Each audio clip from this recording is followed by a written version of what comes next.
A lot of you cats right now, you got to be making cash. Cash flow. You got to be making money. So if you have no money, right, and you have no influx of money, you have to ask yourself, what value am I providing? And if the answer is not much, right, then your job is to start providing value. Then you can multiply it in the crypto market, you can multiply it in the stock market, and then ultimately you'll get into a position like myself. But if you think that the level of knowledge that you currently have is going to make you a billionaire, you're sadly mistaken. You got to level up your mind, got to level up your information, got to level up your circle. I think we have one more bull run in.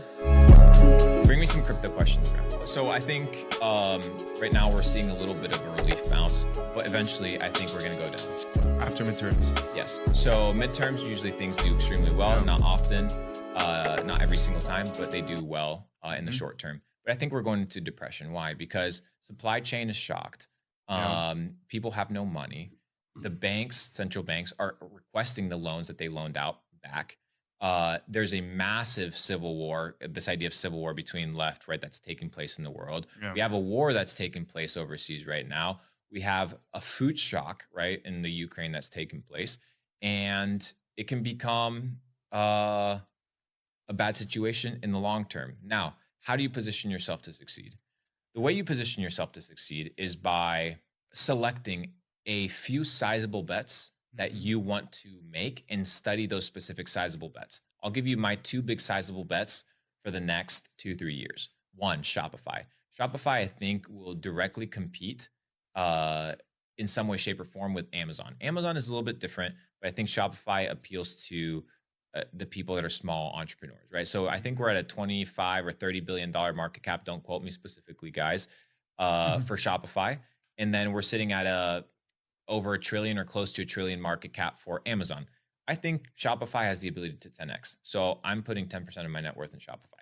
The second one right now that I think is underpriced and it's on purpose is Meta, right? I think Meta, dude, these guys are fucking wizards. Who else is going to compete with them? TikTok, Twitter, they're the only ones around. The cats own Instagram. I think Apple's their biggest threat, though. I don't see Mark Zuckerberg. I respect everything Mark Zuckerberg has done, but I don't think he's an innovator. That's the thing. He doesn't have to be. He's a developer. He doesn't have to be. That's why he has a team. Here's the thing: they're sitting on tens of billions of dollars cash.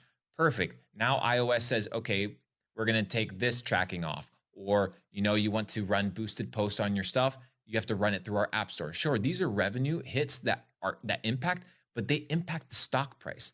Do they impact the overall health of the company? These are 2 different things. You need to look at the health of the company and the stock price, and you'd be able to correlate it.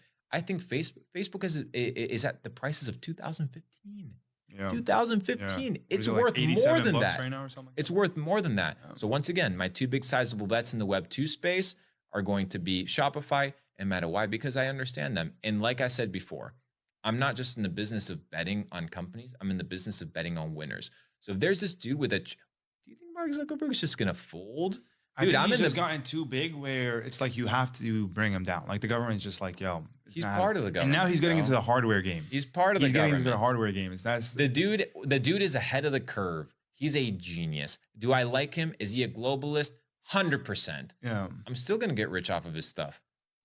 I'm betting on winners. I prefer putting my money on Mark Zuckerberg than putting my money on some bullshit Web3 project developed by 19-year-olds. That's the truth. If you could put your money on Rocket or Mill for some garbage ass shit, and make money, so be it.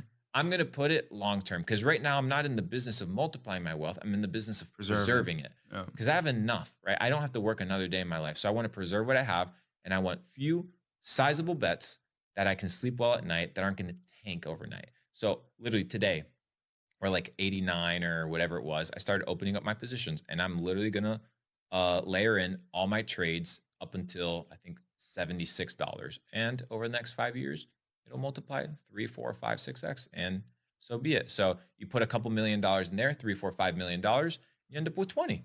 It's not that difficult.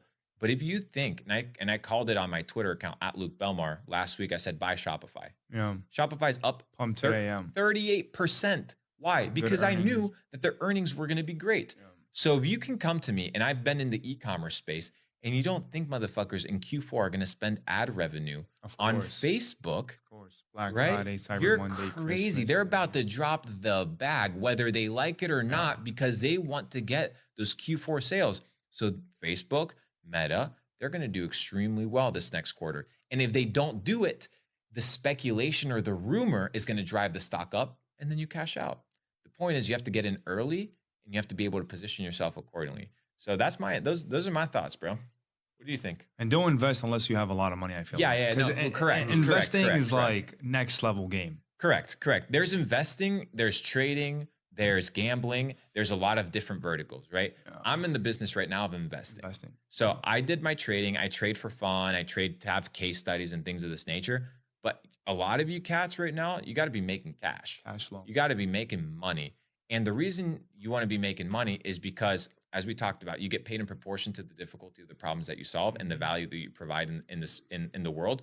You want to be right now in the business of developing valuable skills because you'll get paid in accordance to that. So if you have no money, right, and you have no influx of money, you have to ask yourself, what value am I providing? And if the answer is not much, right, then your job is to start providing value. You take that, then you can multiply it in the crypto market, you can multiply it in the stock market, and then ultimately you'll get into a position like myself where you're just about preserving it. And you know, a lot of super ultra wealthy people I speak to, they're like, bro, I don't need more money. I just need to keep what I got. Like I'm in the business of just keeping my stuff.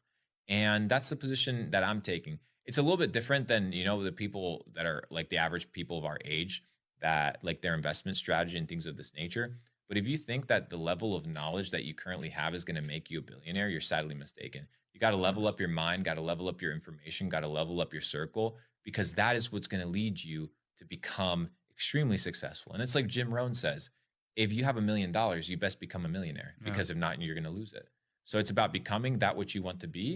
And if you want to become a billionaire, then embody the habits, the beliefs, the systems, the methodology, the actions, the habits, the behaviors, the friendships, the relationships, and the knowledge pool that billionaires have. And hopefully some of that success trickles down to you, because success leaves clues.